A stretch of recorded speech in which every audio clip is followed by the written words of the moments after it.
ازيكم يا أصحاب؟ النهاردة جاي أحكي لكم حكاية جميلة عن عصفور صغير اتعلم درس مهم جدا. يلا بينا نبدأ مع بعض. كان يا مكان في غابة خضراء مليانة شجر وعصافير، كان في عصفور صغير اسمه توتو. توتو كان لونه أصفر وجميل، لكن كان عنده عادة مش كويسة. كان ساعات يقول كلام مش حقيقي ويكذب على أصحابه.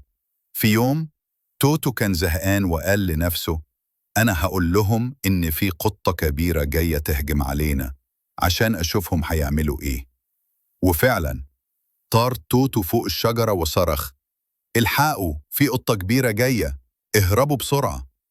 كل العصافير خافوا وطاروا بعيد، وبعد شوية رجعوا لقوا مفيش أي قطة.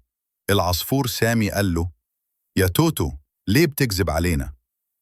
توتو ضحك وقال: كنت بهزر معاكم.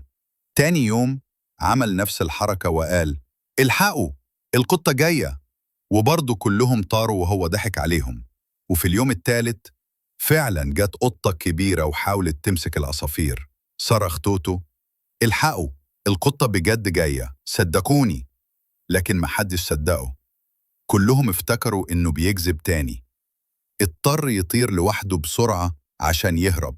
ولما رجع لقى أصحابه زعلانين جدا وقالوا له: يا توتو، لو كنت صادق من الأول كنا صدقناك وأنقذنا بعض.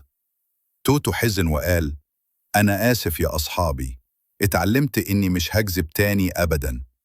ومن يومها بقى توتو عصفور صادق، وكل أصحابه حبوه تاني. وحكايتنا خلصت يا أصحابي. لو عجبتكم قولولي عشان أحكي لكم قصص جديدة.